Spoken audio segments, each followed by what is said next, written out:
Welcome back to the I Am Real Estate Show. If you missed when we were just talking about Dye-November, I'm going to just give a quick little update on that. We still have Dye-November starter kits.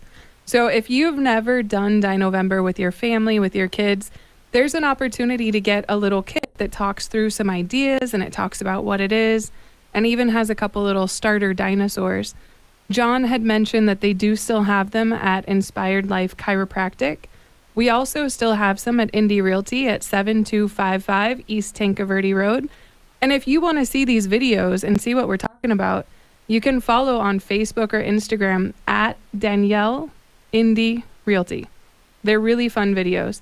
And if you have not seen Rory T-Rex, trust me, you need to see him. They are actually great videos. I love them. I look forward to seeing every day what the new update is. It's been a lot of fun to see your creativity, and I'm sure that Rory T-Rex is having a good time being the star of the videos as well.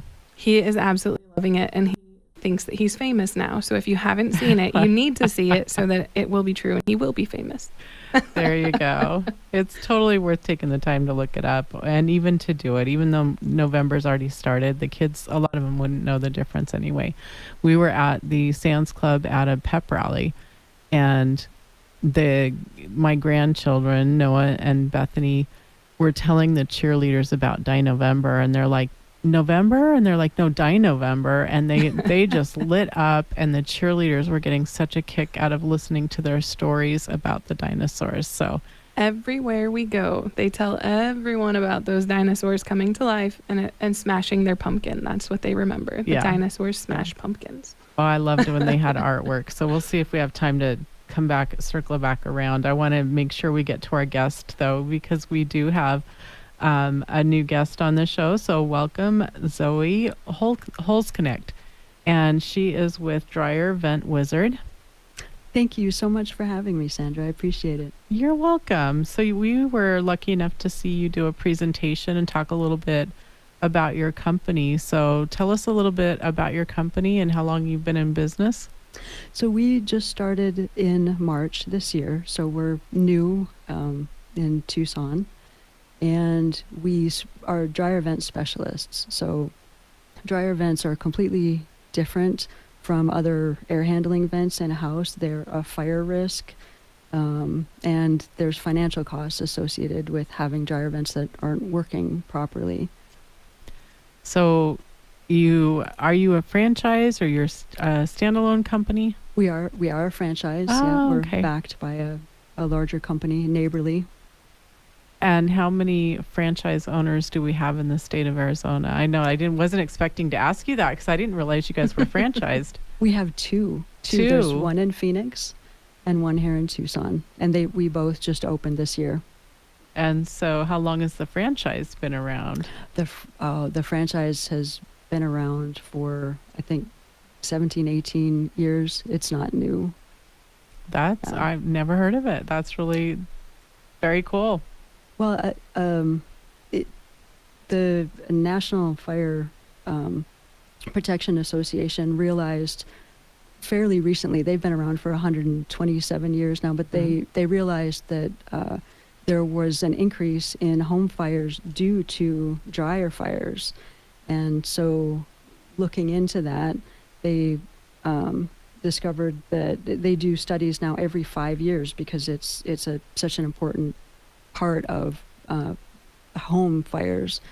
And just residential fires, they find that there's almost 14,000 home fires a year just started by dryers.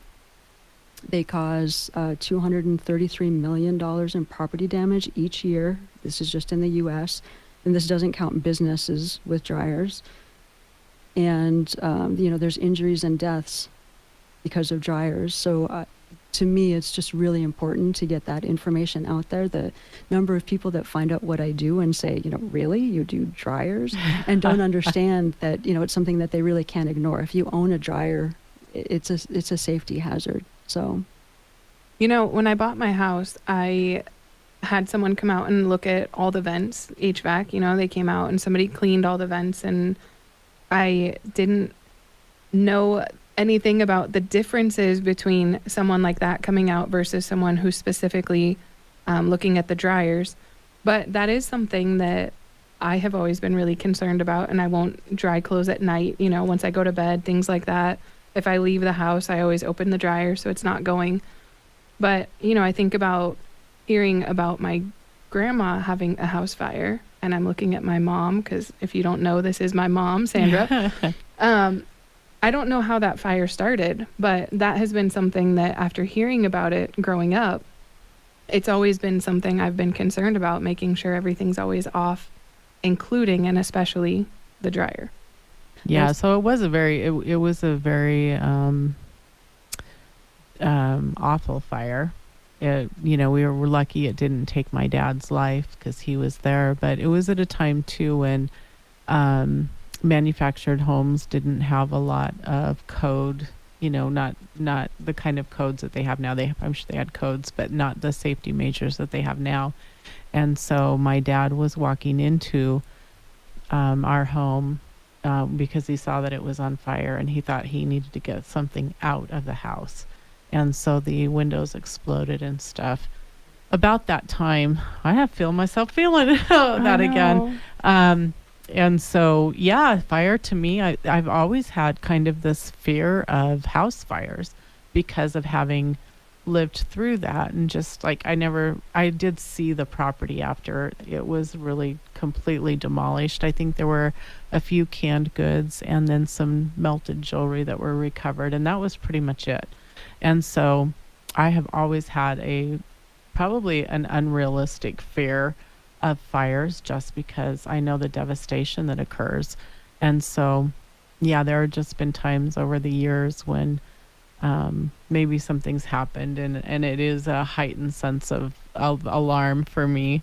And I do take fire very seriously because of that. But with that being said, I never really you kind of always know that vents can start a fire and that there's some kind of a hazard there, but I don't think that we realize how big that is. Well, and I'll say too, I've heard of people doing like DIY fire starters with dryer lint because it catches fire really easy. I've seen that. I've never seen that. Oh yeah. She's Zoe's shaking her head. Yes. She's like, yep. That's a deal. That's a thing. They'll take like a toilet paper roll and stuff it with dryer lint, and that combination, it'll catch fire quickly and burn, and you can use it as fire starters. Yeah, and the failure to clean is the leading single cause of dryer fires. And that's in part why we're trained to International Residential and Mechanical Building Code, again, because they're completely different than other vents. If your vent is not made of the right material, all the way from the dryer exhaust right behind the dryer to the wall, all the way to the termination wherever it exits your house, you want it to be made of the proper material. Fire can spread really quickly. So, we've had material supply problems, and builders, still need to get the job done on time. And unfortunately, sometimes they're substituting, aren't they? Exactly. We do find where that. That's going. We do find that. Okay, before we go to break, would you give us the phone number that people can reach you at? Actually, the easiest way to reach us is dryerventwizard.com. You can put in your zip code, and then you'll get right to all of our information rather than remembering a number. Okay, there you have it. So we will be back with Zoe after this break. So come back and join us.